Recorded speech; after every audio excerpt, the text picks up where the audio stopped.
Stāsts par 3 zivtiņām. Sensenos laikos dīķa dziļajos ūdeņos dzīvoja daudz skaistu zivtiņu.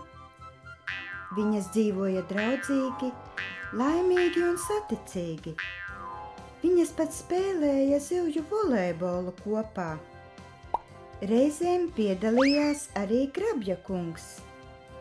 Vēl viņiem ļoti patika spēlēt paslēpes, jo varēja noslēpties gliemežvākos un zem daudzajiem akmentiņiem. Visu šo zivtiņu starpā dzīvoja arī mūsu 3 zivtiņas – Merlins, Gabija un Fins. Viņiem kopā bija tik jautri, lecot pāri dīķim un draiskojoties siltajā ūdenī. Kādu dienu 3 zivtiņas pamanīja makšķerniekus, kas piegāja pie dīķa un ielūkojās tajā. Makšķernieki prātoja, vai dīķī ir zivis vai nē.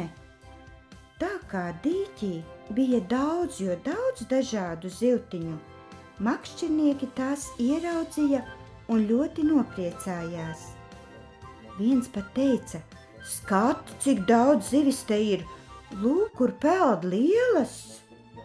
Otrs teica, ka šo dīķi vispār nekad nebija redzējis, un ka rīt būšot jāatnāk un visas zivis jāizķer.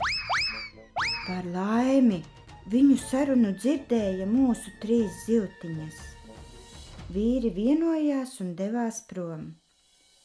Mūsu 3 zivtiņas cik vien ātri spēja, peldēja uz dīķa centru, lai sasauktu pārējās zivis. Pirmā zivtiņa Merlins bija visgudrākā. Viņš izstāstīja, cik priecīgs bija makšķernieks un ka makšķernieki vienojās rīt atnākt, lai visas zivtiņas izķertu.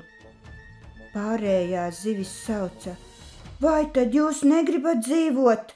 Vai tad jūs negribat? Vai jūs gribat, lai jūs noķertu? Visi kā viens atbildēja: mēs gribam dzīvot. Merlins noteica, ka rīt jau no paša agra rīta būs jādodas prom uz citu, drošāku dīķi. Otra zivtiņa Gabija domāja tieši tāpat, tāpēc pilnīgi piekrita saviem draugiem. Bet trešā zivtiņa, Fins, nemaz viņiem negribēja piekrist. Viņš tikai smējās un teica, ka zivtiņas uzvedas kā zaķu pastalas. Viņš teica: dīķis ir mūsu mājas, kāpēc mums jādodas prom? Fins centās pārliecināt zivis nekrist panikā un ka makšķernieki varbūt nemaz arī neatnāks. Zivtiņu domas dalījās. Puse piekrita Merlinam un Gabijai, bet otra puse piekrita Finam un devās pilnīgi citā virzienā. Pašā agrā rītā makšķernieki atgriezās ar zveju tīkliem. Viņi iemeta tīklu un pirms zivtiņas paspēja aizbēgt, dažas noķēra.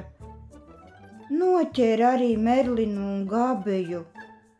Fins to redzēja un ātri skrēja pie pārējām zivīm. Viņam bija plāns. Viņš vēlējās izglābt pilnīgi visas zivis no alkatīgajiem makšķerniekiem un viņu tīkliem. Visas zivis sastājās gar tīklu un ieķērās tajā ar saviem zobiem. Viņi vilka tīklu atpakaļ dīķa dziļumos, cik vien stipri varēja. Un tad tīkls pārplīsa un makšķernieki nokrita zemē. Visas zivtiņas aizpeldēja dīķa dziļumos un beidzot bija brīvas. Visi bija laimīgi izbēguši no tīkla, un mūsu draugi Merlins, Gabija un Fins atkal bija drošībā kopā.